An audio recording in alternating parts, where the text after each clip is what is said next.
One thing today we wanted to discuss is how being nice can ruin and affect your business. Hey there, this is attorney Sarah Holmes of Holmes Business Law P.C. We are a business and trademark law firm that also offers general counsel subscription services to clients. Now, that might sound really crazy, like, oh my God, we have so many rude people in the world. Why would we not be nice? Like, how is that good for business?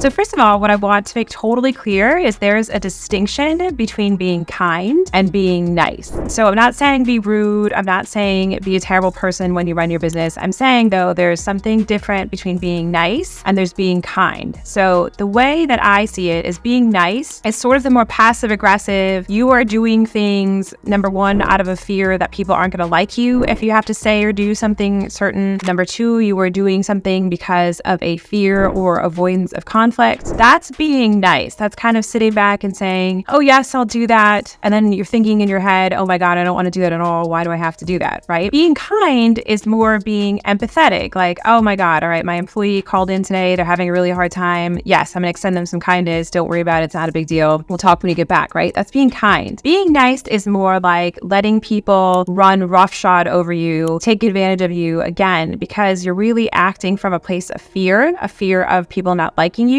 and also from a place of avoidance, so an avoidance of conflict. And to really be successful in business, ultimately you have to get over those feelings and you have to say to yourself, all right, am I making this decision today from a place of wanting to be nice, meaning I want someone to like me and I want to avoid conflict, or am I making a decision from a place of objectivity, such as I can be direct and I can have a conversation with someone and not be passive aggressive about it. I don't have to be rude about it. I don't have to be mean, but I'm making a decision based on objective criteria for real policies I have in place, and I can't be worried about whether this person at the end of the day is going to like me or not. So a lot of places we see this pop up is with people that have employees and that people that have had employees for the first time. Often the mistake that they make is they want their employees to like them and they think of their employees as friends. And quite honestly, yes, you do want your employees to like you because you want them to like coming to work. You want them to stick around. You want to retain your employees, right? You don't want them to quit. But at the same time, you have to be careful that that's holding you back from enforcing things that you really need to enforce when you're in this employer-employee relationship with people.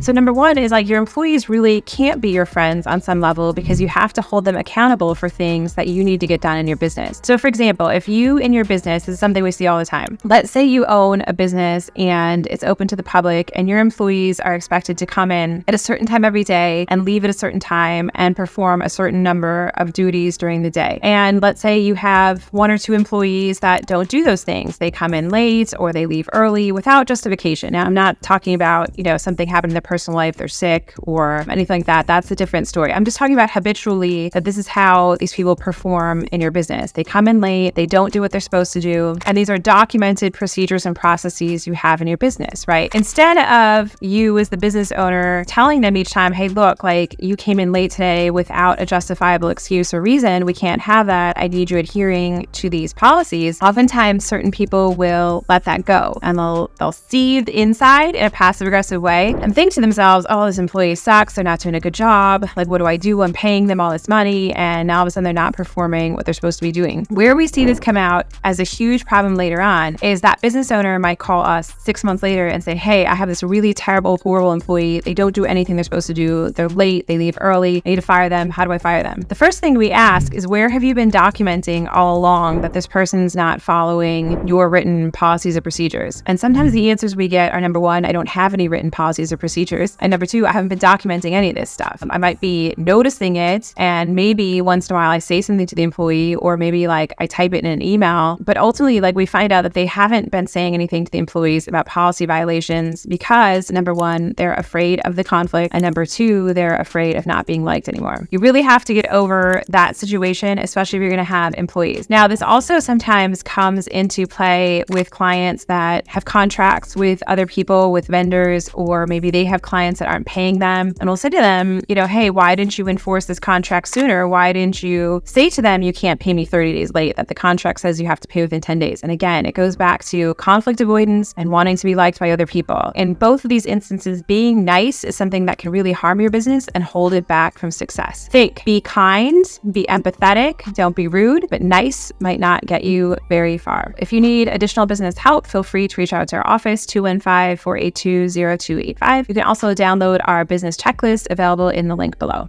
Thanks.